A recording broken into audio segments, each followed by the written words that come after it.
rostini aytishim kerak, oxirgi dasturda men Qirg'izistonni kriminal, ya'ni ko'chadagi jinoiy unsurlar vakillari egallayapti.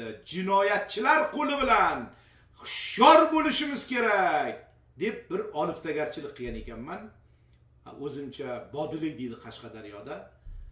Menga chunki bunaqa fikr qilishimga Aida Nusraliyevami senator ayol, chiroyli bir ayol nima deputat chiqib meni zo'rlamoqchi bo'ldilar mana shu kabinetda deb yig'lab gapirganida men ishondim. Bu ayol keyin bilsam kim hokimiyatga kelsa o'shani maqtab beradigan bir muttaham ekan o'zi. Va ularga to'g'ri qilgan do'q qilib bular. Demak, bu Sersenboy Jeenbekovni, Sarsanboymi kim uning ismi? So'rinboy Jeenbekovni eng yaqin konstitutsion sudda a'zosimi, xullas yaqin bir odam ekan. Mayli, u gaplarga men ortiqcha ishonib qo'ydim. O'zim bilmayman. Qirg'izistonda esa men fikrlarim o'zgarganiga sabab nima bo'ldi? Oxirgi dasturda men Qirg'izistondagi voqealar meni qo'rqitib qo'ydi dedim. Shunga o'xshash nimalar bo'luvdi. Lekin o'shanda ham bilmaymiz, vaqt ko'rsatadi dedim. Mana vaqt ko'rsatdi. Men Qamchibek Tashiyevni millatchi, mahalliy millatchi odam deb menga maqola kelgan. Men maqolada e'lon qilmaganman. Dunyo o'zbeklariga menda noto'g'ri tasavvur paydo bo'lgan ekan. Albatta o'sh voqealarga bu Sadir Japarovni ham, Qamchibek Tashiyevni ham aybi bor. O'zbeklarni qirg'in qilishda bular haligi qilgan deydi, lekin ularni o'zi biz ikki tomonni ham murosaga keltirmoqchi edik deydi. Qay biriga ishonishdi, buni men Qirg'izistondagi o'zbeklar va qirg'izistonliklar hukmiga havola etaman. Lekin men bugun yorug' haligi sinchkov nigoh bilan, sog'lom aql bilan, sog'lom ko'z bilan ikkovlarini Qamchibek Tashiyev Qirg'iziston davlat xavfsizlik xizmatiga rahbar etib tayinlandi va bu Sadir Japarov bosh vazir bo'ldi. Ko'chadagi xalqni to'poloni bilan keyin nima prezidentga kirib bir do'q qiluvdi. Prezident qo'rqib iste'fo berdi va u hozir IOB prezident. Ana shunday bir vaziyatda men ularni yaxshi bilmay, ikkovini ham bir tinga qimmat jinoyatchilar to'dasi qo'llagan odamlar keldi Qirg'izistonga. Hokimiyat bunday qilib qo'lga kiritilmaydi dedim. Bugun men o'z fikrlarimga biroz tuzatish kiritaman. Korrektirovka deydi, tahrir deydi. Bu tuzatishlarni kiritishimga sabab nima? Nima meni majbur qildi? Men Qamchibek Tashiyevni davlat xavfsizlik xizmati rahbarini press konferensiyasini ko'rdim. Qirg'iz tilida, lekin men qirg'izchani umrimda gapirmaganman, lekin tushunar ekanman. Qirg'iz tilida u e'tibor qilib tinglasangiz tushunar ekansiz. O'zbeklar qirg'izlar tilini tushunar ekan. Men shuni tushundim. Men unga hurmatim oshdi. Keling, prezidentga keyin o'tamiz. Biz hozir Qamchibek Tashiyevni nimalar dedi bilasizmi? Men orzu qilib yurgan gaplarni gapirdi. Masalan, har bir xalq nimani orzu qiladi? Ko'cha o'g'rilari, jinoyatchilar jamiyatda imtiyozga ega bo'lmasligi kerak. Halol odam rahbar bo'lsa, jinoyatchilar tipirchilab turish kerak. Meni gaplarim esingizmi? Bosh prokuror haqida nima deyman? Sizni ko'rganda tipirchilab turish kerak, hamma qo'li nopok, o'g'ri, muttahamlar deb ko'p gapiraman u. Xuddi shu gaplarni Qamchibek Tashiyev gapirdi. Men KGBga rahbar ekanman dedi. Jinoyatchi to'dalar ogohlantiraman dedi. Yo ketinglar dedi, yo dedi, mana bunday qilib yurlaring dedi. Mana haqiqiy rahbar qanaqa bo'ladi? Yana bitta gap aytdi. Qirg'izistonda dedi, ko'mir shaxtalari bor, 20 dan ziyod firmalar ko'mir shaxtalaridan ko'mir olib haligi qiladi, biznes qiladi dedi. Har bir firma yoki shaxta 5 million dollardan berar ekan bir oyda. 20 ta shaxta 100 million dollar pul bo'ladi har oy dedi. Endi bular bo'lmaydi dedi. Men qotib qoldim. Mana shunaqa rahbar kerak O'zbekistonga ham, hamma adolatli jamiyatga. Qarang, poraxo'rlarni men rahbar ekanman.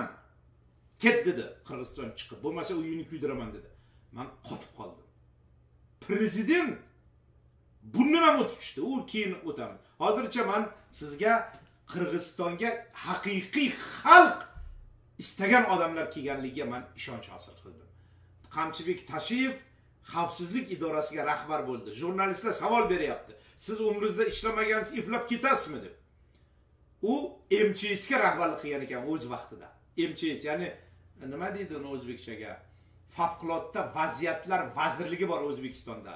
Qosimov ishlagan oldin, keyin Tursunboy Xudoyberganov rahbarlik qilgan, hozir kim rahbar bilmayman. Bahodir Qosimov rahbarlik qilgan edi bir paytlar, hozir Bahodir aka pensiyada, o'rniga hozir kim bilmayman, lekin Tursunboy Xudoyberganov prezidenti davlat maslahatchisi ham MCS rahbari bo'lgan, agar hozir ham MCSga rahbarlik qilmasa bilmadim. Xullas shu ishda ishlagan ekan Qamchibek Tashiyev. Bugun davlat xavfsizlik xizmatining rahbari. Keling uni o'z ovozi bilan aytgan gaplari men qotib qoldim. Mana Qirg'iz xalqiga shon, sharaflar bo'lsin. Mana shunday odamlarni revolyutsiya yo'li bilan bo'lsa ham, yoqib kulini ko'kka ko'kar, haligi qilsa ham oq o'ylardi. Mana shunday odamlar kelsa, bu pajarlar, bu bombalar, bu isyonlar oqlanadi. Hayot bu. Bir marta yashaydi odam dunyoda. Demokratiyani ko'rmay o'lib ketmasi kerak. Qirg'iz xalqiga shon, sharaflar bo'lsin. Mana Qirg'iz xalqi bugun xavfsizlik idorasiga mana shunaqa odamlarni qo'yish kerak. Grajdan kiyimidagi farqi yo'q. SMBni bitirgan, akademiyasini bitirgan odamlarni qo'yish shart emas. Inoyatovga o'xshab ular 27 yil hokimiyatni qo'lga olib o'zini nimasiga, izmiga yurgizadi. Kerak emas unaqalar. Har 3 yilmi, 2 yilmi, 6 oyda almashtirib bo'lsa ham Qamchibek Tashiyevga o'xshagan odamlarni qo'yish kerak ekan. Men endi keling o'zingizdan eshiting, men nima uchun buncha hayajonlanyapman, o'zlaringizdan bir eshitinglar qani. Bu odam nimalar deyapti o'zi? Qani? Tak. Mana shu odam Qamchibek Tashiyev. Boshladik.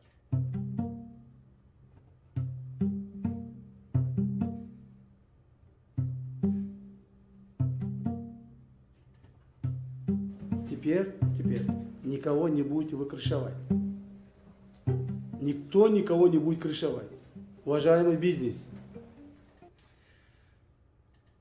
Nima deyapti? Уважаемый бизнес deydi.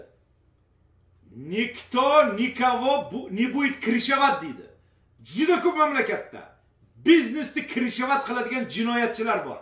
Buni nima qilamiz yoshirib? Marhamat. Qarang nima deyapti? Ogohlantiryapti. Уважаемый бизнес deydi. Kimda kim sizni krishovat qilib pul so'rayotgan bo'lsa, dolya menga aytinglar deyapti. Mana shunday bo'lish kerak rahbar. Davom etamiz. Пожалуйста, поднимитесь, дайте нам информацию. Если кто-то где-то кого-то будет крышевать, кто-то где-то кого-то будет давить, давление оказывать, мы будем наказывать всех, независимо от того, их чинов, их воров или других моментов. Если Камчик Колбаев также будет оказывать или нарушать закон, будет наказан. Manam agar shunday qilsam deydi, meni ham qamaylar deyapti. Mana haqiqiy rahbar mana shunaqa bo'ladi. Kim aytdi bu odamni nasionalist deb? Kim aytdi menga bu odamni yaxshi odam emas deb? Yomon odam deb. Yolg'on aytibdi, bekor aytibdi. Har bir odamga uni nutqini eshitib baho berishimiz kerak. Men bugun Qirg'iziston Davlat xavfsizlik qo'mitasi rahbari Qamchibek Tashiyevni kashf qildim. Mana shunday bo'lish kerak rahbar. Quloq soling, yana bir karra qo'yib beraman boshidan. Nima deyapti u? Quloq soling.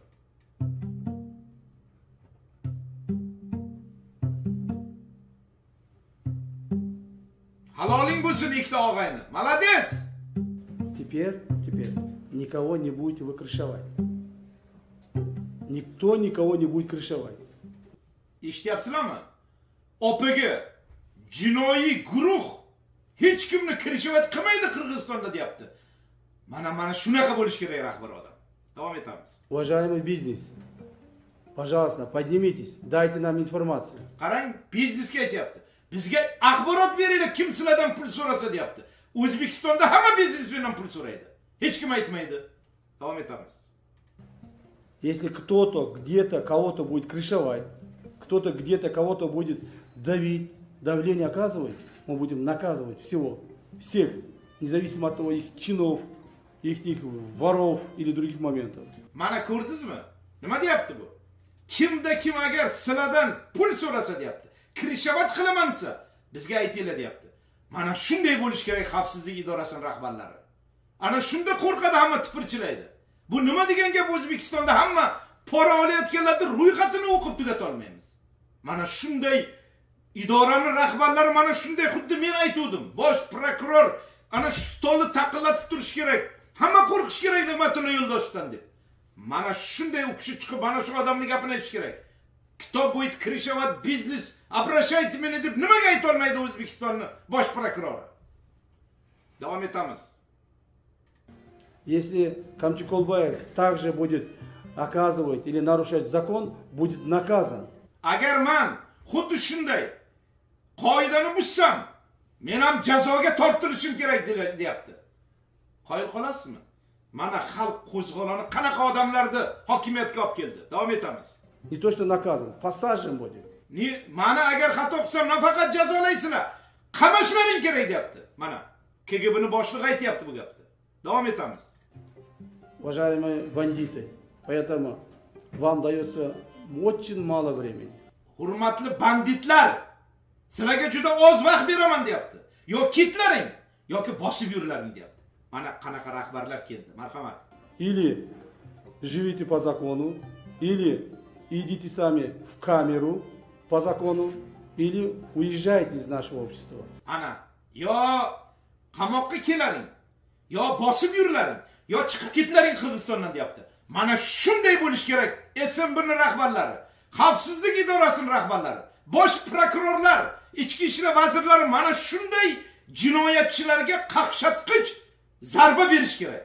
Jinoyatchilar mana shunday odamlar rahbar bo'lgan jamiyatda jinoyat qila olmasligi kerak mutlaqo. Mana sizga Qirg'iz xalqining inqilobi kimlarga olib keldi?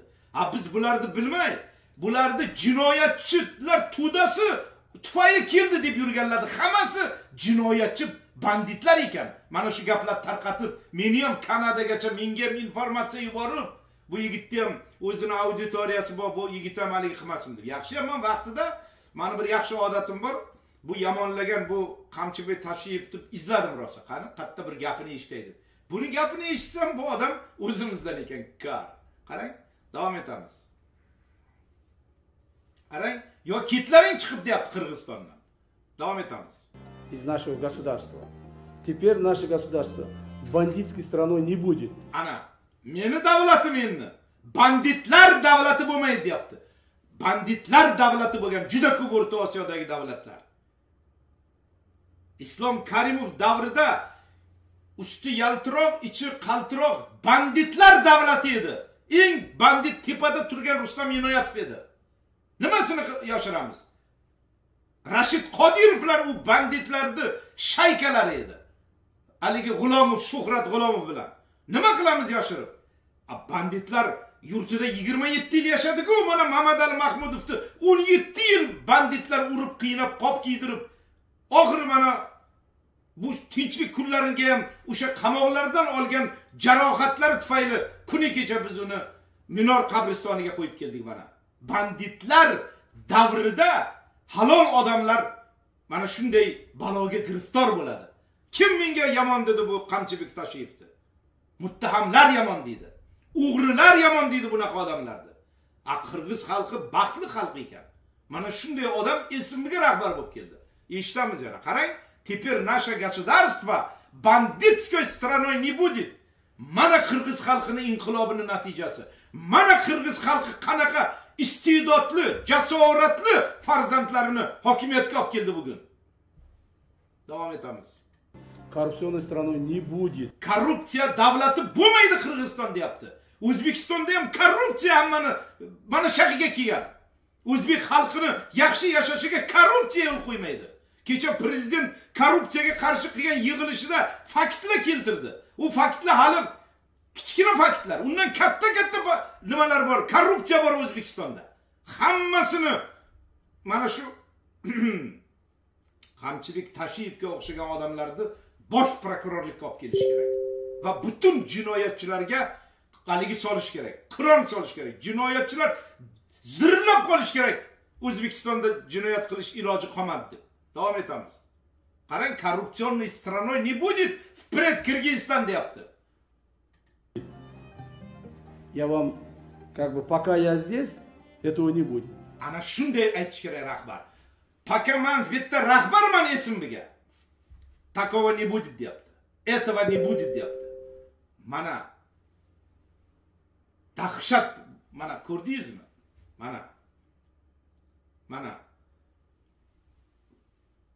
Mana O'zbekistonda shakar muammosini biz ko'tarib chiqdik, bilasiz.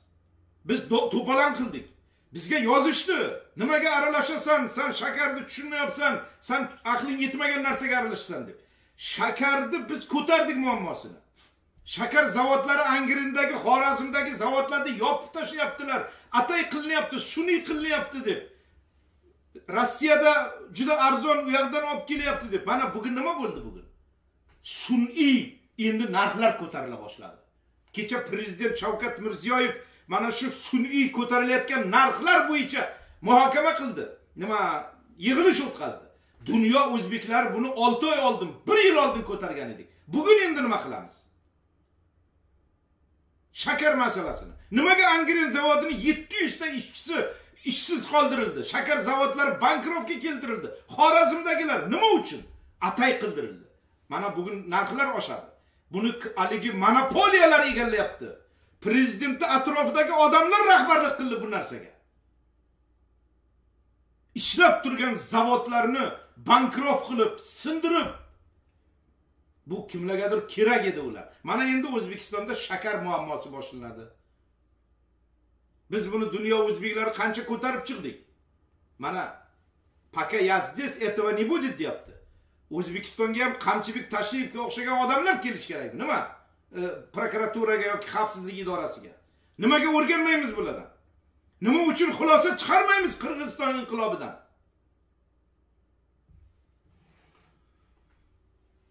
Mana qanday gapirish kerak esim buni boshlig'i. Qani Inoyat bilan buni solishtirib ko'ringchi. Jinoyatga botgan muttaham Rustam Inoyatov va Qamchibek Tashiyev inqilob esimini rais qilib qo'ygan odam. Mana ikkovining gaplari orasidagi farqni ko'ring. Пока я здесь, этого не будет deyapti. Mana shunday gapirish kerak rahbar. Davom etamiz. Поэтому никаких кортежей бандитских не должно быть. Qoyilmisiz? O'zbekistonda Salimboyevcha nechta kortej bilan yuradi? Yoki boshqa boylar haqqi yo'q ular deyapti, xalqning ichida kortej bilan yurishga deyapti. Mana sizga haqiqiy xalqning orasidan chiqqan rahbar qanaqa gap aytish kerak? Никаких бандитских кортежей не должно быть deyapti. Mercedes'da oldida 5 ta, 4 ta, orqada 4 ta, 5 ta mashinalar bilan yurishga o'rganib qolgan boyvachchalar. O'zbekistonda men eshitaman, lekin o'zim ko'rganim yo'q. Ko'rsam yugurib chiqib ularni kortejini to'xtataman. Lekin men ko'rganim yo'q, bilmayman. Men borganda u kortejlar mendan qochib yursa kerak. Tezroq kelib, tezroq ketsin bu Ismat Xo'shev deb. Lekin O'zbekistonda ham boylar agar kortej bilan yursa, Shavkat Mirziyoyevning davrida bunday bo'lmasi kerak. Menga xabar qilinglar, agar Salimboyevcha Bo'stonliq tarafdan kortej bilan chiqqanini ko'rsa, kimda kim menga videosini yuborsa, men $1000 pul beraman.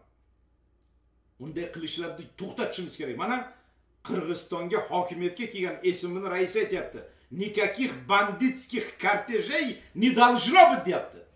Mana xalqni ko'nglida cho'kib yotgan gaplarni aytayapti. Demak bular yaxshi odamlar ekan. Nimaga men kecha bularni jinoyatchilar tufayli ishga keldi deb yotibman? U jinoyatchilar tarqatgan ig'vo ekan u gap. Muttahamlar ekan u odamlar bu gap tarqatganlar. Qamchibek Tashiyevga men nima hurmatim oshdi. Qarang, никаких бандитских кортежей не должно быть. Davom etamiz. Никакие воры не должны ездить с 2-3 Лексусами, джипами и ездить кортежами. Hech qaysi o'g'ri muttahamlar 3-4 ta Lexus, nima edi bizda masalan Mercedes, bitta eng obro'li mashinalar, Jeep la bilan hech qaysi yurishga haqqi yo'q deyapti. O'g'rilar. Mana malades ekan bu odam. O'zimizdan ekan kar. Qarang qanaqa gaplar aytayapti bu. Malades. Ne должно быть и не будут deyapti. Bizning davrimizda endi Qirg'izistonda hech qaysi boyvachcha o'g'ri zakoniyalar yoki jinoyatchilar olami Lexus katta qimmatbaho mashinalarda yurish mumkin emas deyapti. Mana shunday qilib qisib tashlash kerak emasmi? Kortej bilan yurish ochiq oyda yuradi kortej bilan. Boyvachchalar, ko'chadagi odamlar. O'zbekistonda ham, Qirg'iziston, Qozog'iston ham to'lib ketgan. Bor ekansan u.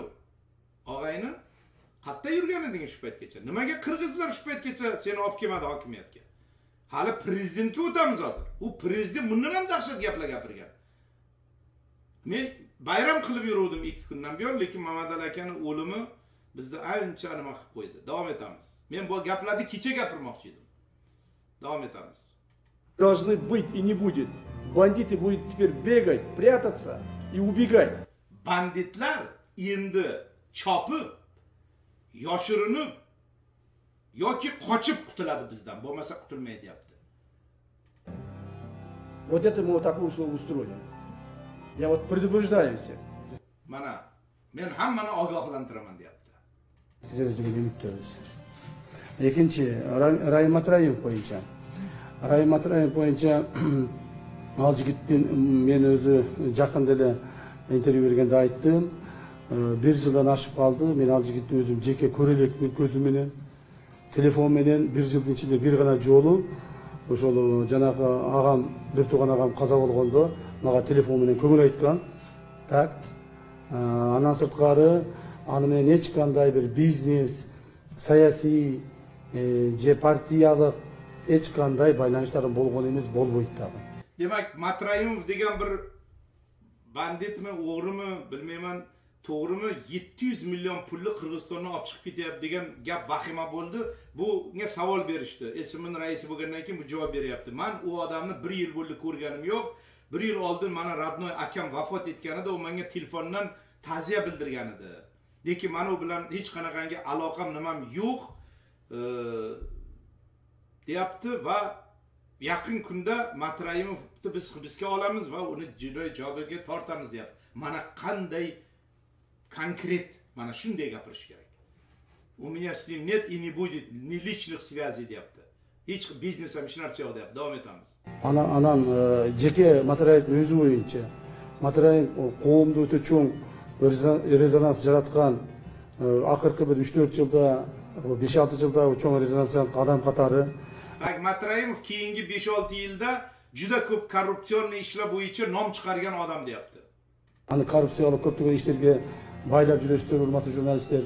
Biz ani ilikdeymiz. Buna men erteng sizlarga men jurnalistlarga aytyapti. Ya завтра dam поручение, чтобы нашли Раима Матраимова deyapti. Men ertaga buyruq beraman, uni topib kelishadi meni ro'paramga deyapti. Qo'liga kishan bo'ylab. Mana qanaqa bo'lish kerak rahbar. Davom etamiz. Aytib qo'yayin, erteng men поручение beraman. Matrayevni tap, Raim Matrayev tap. Anin o'shol egarda qilgan qilmishlari bo'lsa to'liq qo'ydan javobga tortamiz. Hech qanday Matrayevlar, hech qanday Raimlar bizning qo'mimizni boshqarmaydi.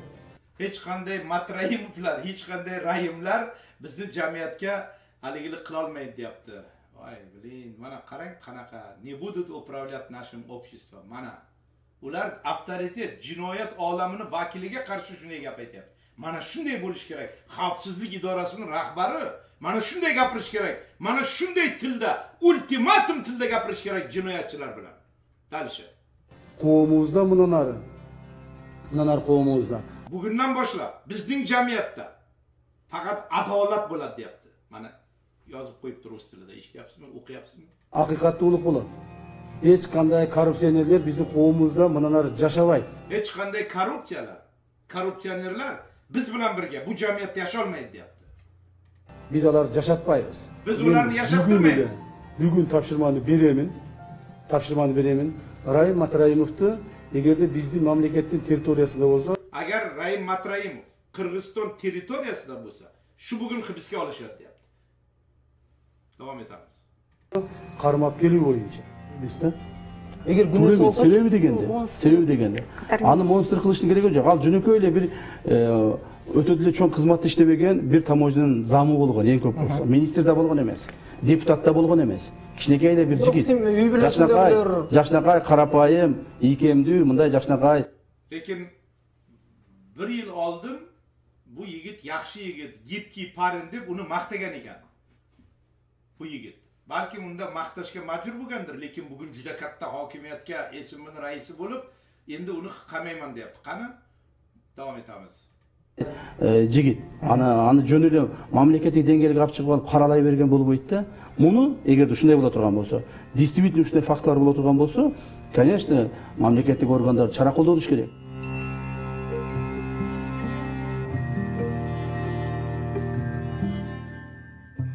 Demak, bu yerda jurnalistlar bu kishini o'sha Matrayimovlar Qirg'izistondan 700 million dollarni olib chiqib ketishga aloqador deyapti, lekin ayni paytda bu odam bir yil oldin uni maqtagan ekan, Matrayimovni. Shuni ham bular mana ko'rdingmi, jurnalistga qanaqa bo'lish kerak. Demak, men o'ylaymanki, u kishi u payt bu odam hech kim bo'lmagan. Matrayimovlar hokimiyat rahbarlari bilan aloqasi yaxshi bo'lgan, mana bu Jeenbekovlarning krishasida bo'lgan bo'lsa, demak bu odam aqllilik qilib shunaqa gipki gap qilgan bo'lishi mumkin. U payt hali bunda hokimiyat bo'lmagan. Tushunyapsizmi? Mana hokimiyat bo'lgandan keyin endi dadil gapiryapti. Buni to'g'ri tushunish kerak. Balkim u odam o'zining imkoniyati katta bo'lmagani uchun uni maqtashga majbur bo'lgandir. Lekin bugun SMN rahbari bo'lib, uni endi ertaga men hibsga olaman agar territoriyada bo'lsa deyapti. Qani ko'ramiz. Gapi bilan ishi bir xil chiqsa, demak biz uni hurmat qilamiz. Davom etamiz.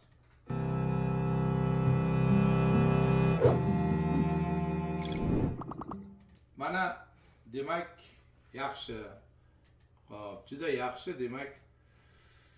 Xo'p.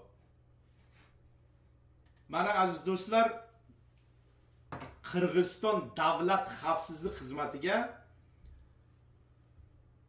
Sadir Japarov o'zini eng yaqin odami Qamchibek Tashiyevni qo'ydi. Qamchibek Tashiyevni 3 minutlik gapini qo'yib berdim sizga. Mana shunday bo'lish kerak haqiqiy rahbar.